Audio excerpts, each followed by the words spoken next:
के सीरीज लाया doll house.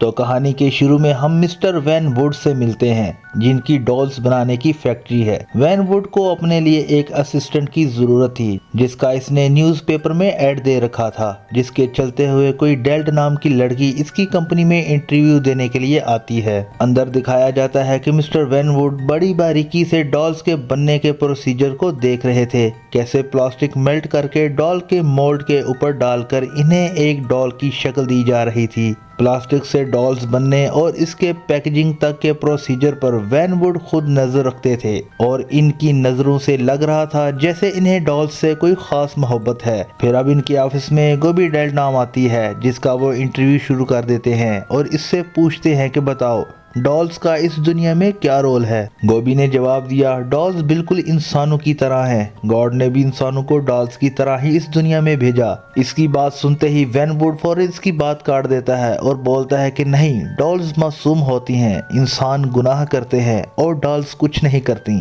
खैर, ये कहने के बाद वो गोबी डेल्ट को घर जाने के लिए कहता है। क्वालिफिकेशन रिक्वायरमेंट से ज्यादा होने के बावजूद भी इसे गोबी इस जवाब के लिए ठीक नहीं लगी। हालांकि गोबी ने इसे यकीन भी दिलवाया कि वो बहुत मेहनत करेगी और अपने आप को प्रूव भी करेगी।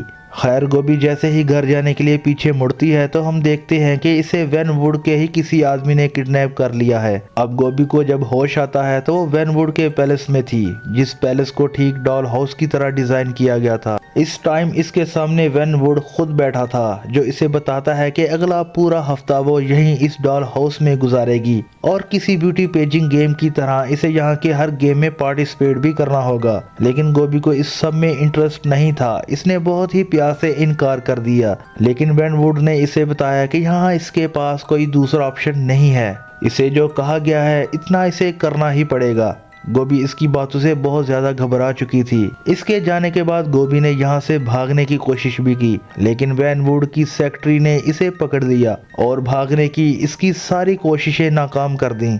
एक प्लान फेल होने के बाद गोबी ने भागने के लिए दूसरे प्लान्स को यूज किया। इसने सारी विंडोज और दरवाजे देखना शुरू कर दिए जो बाहर की तरफ खुलते थे, लेकिन तभी पीछे से एक लड़की आकर गोबी को बताती है कि ये पैलेस पूरी तरह से सील्ड है। इसे डिजाइन ही इस तरीके से किया गया है कि इसके अंदर आने वाला कोई मेन दरवाजे के अलावा कहीं और से बाहर ना जा सके। और वो लड़की ये सब इसलिए जानती थी क्योंकि इसने भी भागने की कोशिश की थी। अभी तक गोबी को ये बात मालूम नहीं थी कि इस महल में और कोई भी कैद है, क्योंकि इसने अभी तक महल में सिर्फ बड़ी बड़ी डॉल्स के अलावा कुछ नहीं देखा था। पीछे मुड़ने पर पता चला कि ये बड़ी बड़ी डॉल्स असल में इंसान ही थीं, जिन्होंने मुंह पे मास्क लगाया हुआ था और इन सब को वैन वुड गोबी की तरह ही किडनैप करके यहाँ लाया था। इस अजीब कंपटीशन के लिए यहाँ पर मौजूद एक डॉल्स गोबी को बताती है कि यहाँ पर होने वाले कंपटीशन में दरअसल एक लड़की को सिलेक्ट किया जाएगा जो आइडियल होगी वैन वुड के बेटे की माँ बनने के लिए,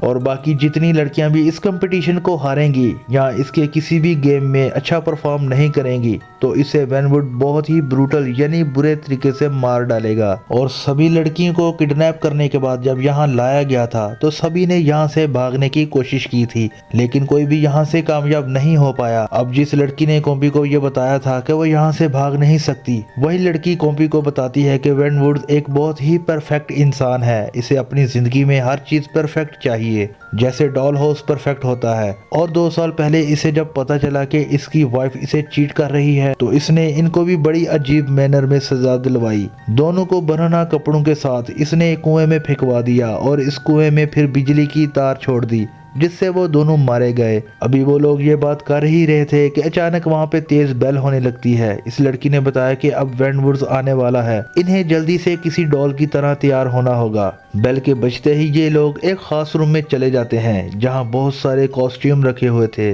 जिनमें से हर लड़की अपने लिए एक कॉस्ट्यूम सिलेक्ट करके पहन लेती है और फिर किसी डॉल की तरह बुत बनकर खड़ी हो जाती है। कॉबी ने एक क्लाउन यानी एक जोकर वाला कॉस्ट्यूम पहना था। इतने में ही वैन वुड और इसका बेटा कॉस्ट्यूम रूम में आ जाते हैं। सारी डॉल कॉस्ट्यूम को अच्छी लगी, लेकिन गोबी नहीं, जो एक क्लाउन बनी हुई थी। और इससे पहले कि गोबी को मार दिया जाता, गोपी वैन वुड्स के बेटे को इम्प्रेस करने के लिए एक मैजिक ट्रिक दिखाती है। अपने पास पड़ी हुई एक गार्ड को अपने अंदर की टेलीकाइनेसिस पावर से जलाकर दिखाती है, यानी इसने अपने बैंड के सर के गार्ड को कंट्रोल करते हुए जला दिया, जो देखकर आर्टिस्ट इम्प्रेस हो जाता है और गोपी की जान बच जाती है। आर्टिस्ट को ये जादू देखकर यकीन नहीं आया। इसने गोपी से ये जादू दोबारा करने को कहा, लेकिन गोपी ने इनकार कर दिया और जब आगे से इसे आर्टिस्ट का वैसा ही बिगड़ा हुआ रूप देखना पड़ा जैसा वैन वुड्स का यानी इसके डैड का था। आर्टिस्ट इसे मारने का हुक्म देने वाला था, लेकिन तब ही गोपी ने इसे दोबारा इस गार्ड को जलाकर दिखा दिया और सभी अब गोपी के बारे में ही बात कर रहे थे। और ओरेलिया को तो टेंशन होने लगी थी कि ऐसे जादू से तो गोपी आर्ट्स को अपनी तरफ कर लेगी और हम सब मारे जाएंगे। ओरेलिया काफी सेल्फिश थी, वो हर हाल में ये पेजिंग जीतना चाहती थी ताकि सिर्फ इसकी जान बच जाए और वो आर्ट्स की माँ बन के यहाँ रहने लगे।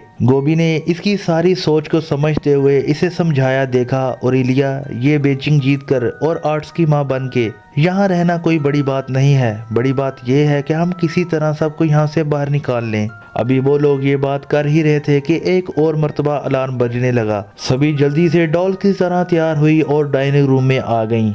और वहाँ वैन वुड ने सभी को टास्क दिया टेबल सेट करने का। इन सब के पास सिर्फ 1 मिनट था। जो सबसे बुरा टेबल सेट करती वो मारी जाती। कुछ तो ये काम काफी अच्छे से कर सकती थी, लेकिन कुछ लड़कियां बहुत ज्यादा कंफ्यूज और पैनिक हो गई। ऐसे में सिर्फ ओरेलिया ही काफी कॉन्फिडेंट नजर आ रही थी अपना टेबल सेट करने में। गोपी को भी टेबल सेट करना नहीं आता था, इसलिए इसने ओरेलिया को कॉपी करना शुरू कर दिया। लेकिन लास्ट ही मिनट में ओरेलिया ने एक चेंज कर दिया। इसने फोक के साथ एक स्पून रखा और ये चीज गोपी ने भी नोटिस कर ली। इससे पहले कि वो चेंज करती 1 मिनट का टाइम खत्म हो गया और हड़बड़ी में इससे एक गिलास भी टूट गया, जिसकी वजह से इसे वैन वुड से अच्छी खासी डांट पड़ गई। इस कंपटीशन की विनर तो ओरेलिया ही थी, लेकिन जिसने सबसे बुरा टेबल सेट किया था। यहाँ से वैन वुड इसे बेहोश करके अपने कुएं में फेंकवा देता है, इसे वैसी ही मौत देने के लिए जैसे इसने अपनी वाइफ को मारा था।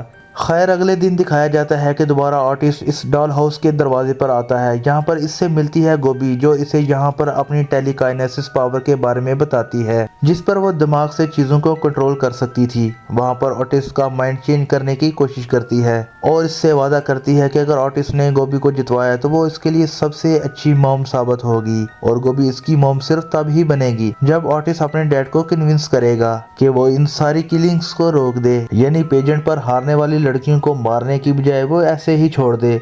अब दूर खड़ी ओरेलिया जो इन पर नजर किए हुए थी, इन्हें इन दोनों की बातें तो नहीं सुनाई दी, लेकिन हाँ इसे ये जरूर लगा कि गोपी ओटेस को अपनी तरफ करने की कोशिश कर रही है और ऐसे इसके जीतने के चांसेस भी खत्म हो रहे हैं। जहाँ रात में दिखाया जाता है कि ओटेस गोपी के कहने पर वैन वुड से बात करने के लिए आया कि वो सभी लोगों को छोड़ दे और इसे गोपी अपने मॉम के तौर पर पसंद आ गई है। लेकिन इससे पहले कि वो ये सारी बात वैन वुड को बताता, इसने नोटिस किया कि वैन वुड अपने बिजनेस की वजह से बहुत परेशान है, वो और परेशान ना हो जाए, इसलिए ओटेस ने इसे कोई बात नहीं की। अगली सुबह एक और बेल बजती है क्योंकि इनका एक और कंपटीशन शुरू हो जाता है, जिसमें सभी लड़कियों को शर्ट्स दी गई थी और इन पर स्टार्च स्प्रे करके इन्हें प्रेस करना था। सभी अपने काम में लग जाती हैं और इनका फिर टाइम खत्म हो जाता है। इस वक्त पे भी ओरेलिया ने सबसे परफेक्ट शर्ट प्रेस की थी। एक दूसरी लड़की ने तो स्टार्च की जगह एक दूसरा स्प्रे यूज कर लिया था और गोपी ने तो अपनी शर्ट जला दी थी। अपनी गलती की वजह से गोपी को मारा भी जा सकता था, लेकिन यहाँ वैन वुड इसे मारने की बजाय इसका बस हाथ ही जलाता है, जिससे ओरेलिया और आर्डिनस ये अंदाजा लगा पाते हैं कि कहीं ना कहीं वैन वुड के भी दिल में गोपी के लिए जगह बनने लगी थी। अब वो जब चौथी लड़की के पास जाता है जिसकी शर्ट गोपी से बेहतर थी, इसको वो जानबूझकर 4 नंबर देता है और इसकी इस गलती के बदले कई मर्तबा इसके पेट में एक नोकदार चीज टैप करते हुए इसे मार देता है। अब सीन कट होता है और हम गोपी और इसके एक साथी को रूम में देखते हैं, जहां वो डिस्कस कर रहे थे कि वो मरने के बजाय यहाँ से भाग भी सकते हैं, क्योंकि इनको ओरेलिया ही जीतने वाली लग रही थी। साथ ही गोपी अपने साथी को ये भी बताती है कि वो आर्डिनस का माइंड अपनी पावर से मैनिपुलेट करने की कोशिश कर रही है ताकि वो गोपी को जितवाए और गोपी बाकी सबको यहाँ फ्री करने में मदद करे। इनकी ये सारी बातें ओरेलिया सुन चुकी थी और ये चीज अपनी पावर की मदद से गोपी को भी पता चल गई। इसके बाहर जाने से पहले गोपी भागते हुए डॉल रूम के अंदर जाती है और कुछ चीज छोड़ने शुरू कर देती है। इतने में हम देखते हैं कि ओरेलिया कोई नकीली चीज लेकर गोपी के रूम में आई और इसने पीछे से गोपी को स्टॉप कर दिया। लेकिन फिर रिवील हुआ कि इस क्लाउन कॉस्ट्यूम में गोपी नहीं बल्कि एक स्टैचू था, क्योंकि गोपी ने ओरेलिया को भांप लिया था। वो जानती थी कि ऐसे ही कोई चाल चलेगी ओरेलिया, इसलिए पहले ही इसने अपनी जगह पर इस स्टैचू को खड़ा कर दिया और फिर ओरेलिया को समझाने की कोशिश की कि जीतने और मरने की बजाय भी बहुत से ऑप्शंस हैं जिनको आजमाया जा सकता है। गोभी इसे बताती है कि मेरे पास ये प्लान है कि हम अपनी जगह पर बिल्कुल ऐसे ही डॉल्स के पुतलों को खड़ा कर देंगे। जब वैनवुड इनके सामने आएगा तो वो डॉल्स से ही बातें करता रहेगा, इसे ये पता ही नहीं चलेगा कि हम इसके सामने नहीं हैं और इसी चीज का फायदा उठाते हुए हम मेन डोर से भाग जाएंगे। अब सीन कट होता है और हमें दिखाया जाता है कि गोभी को आर्टिस्ट अपने घर में चाहता है। इसने अपने डैड और इसके मैनेजर को बातें करते हुए सुना कि वो बाकी लड़कियों का आखिरी टेस्ट बैत यानी कि वफा का टेस्ट करेंगे और जिसने बेवफाई की वो मारा जाएगा। अब वैनवुड इस डॉल्स हाउस के अंदर आ जाता है और इनके लिए कंपटीशन के लिए बेल बजा देता है। ये वो टाइम था जब गोभी को अपने प्लान को एग्जीक्यूट करना था। ये लोग वैनवुड को धोखा देने के लिए इसकी बताई जगह पर स्टैचू खड़े कर देते हैं, जिसके बाद गोभी अपनी टेलीकाइनेसिस पावर की मदद से डोर का लॉक ओपन करती है और ये तीनों इनको झांसा देते हुए यहाँ से निकल जाते हैं। गोभी को यहाँ से जाना अच्छा नहीं लग रहा था क्योंकि इसने ओटिस से अच्छी मॉम बनने का वादा किया था। वो ओरेलिया और अपने साथी को कहती है कि क्यों ना हम ओट्स को भी अपने साथ ले चलें। तो तब ओरेलिया जवाब देती है कि तुम्हें ही मुबारक हो तुम्हारा अच्छा मॉम बनना, मैं तो जा रही हूँ। ये वही ओरेलिया थी जो पूरे एपिसोड में अच्छी मॉम बनने की कोशिश कर रही थी और अब मौका मिलते ही वो यहाँ से ऐसी भागी के कभी लौट कर नहीं आएगी। इसके पीछे दूसरी साथी थी, इसकी भागने में स्पीड कम थी और ओरेलिया को लगा कि इसकी वजह से वो पकड़ी जाएगी, इसलिए ओरेलिया ने अपना भागने का रास्ता बदल लिया। लेकिन इससे ज्यादा कुछ हुआ नहीं क्योंकि इसके रास्ता बदलने से पहले ही वनवुड का सेक्रेटरी इसे देख चुका था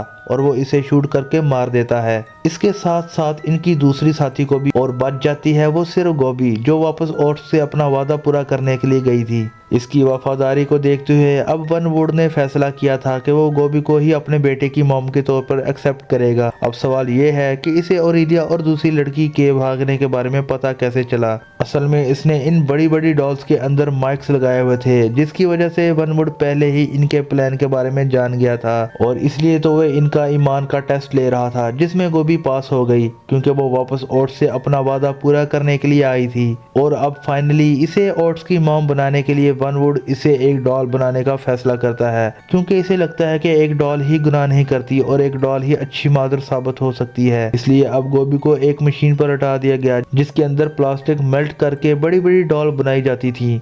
अब गरम गरम प्लास्टिक गोभी की बॉडी पर लगाकर इसकी बॉडी पे लोग प्लास्टिक से सील करने वाले थे। वो भी यहाँ से जाना चाहती थी। वो अपनी पावर्स का भी इस्तेमाल करती है जिससे रूम की लाइट्स तो फ्लिकर करती है लेकिन वो अपने आप को इस मशीन से छुड़वा नहीं पाती। और फिर सीन कट होता है और हमें दिखाया जाता है गोभी को एक पूरी डॉल की शक्ल में जो कि अब वैनवुड और ओट्स की खिदमत कर रही थी। एकदम से वैनवुड का चाय का कप उछलकर छत से लगा और देखने को मिला कि इस टाइम इनके घर में दो विचेस यानी जादूगरनियां आई हैं जिनको गोभी ने अपनी टेलीकाइनेसिस पावर की मदद से यहाँ अपनी मदद को बुलाया था। लेकिन क्योंकि गोभी की पावर इतनी ज्यादा स्ट्रॉन्ग नहीं थी इसलिए विचेस को इसका मैसेज देर से मिला।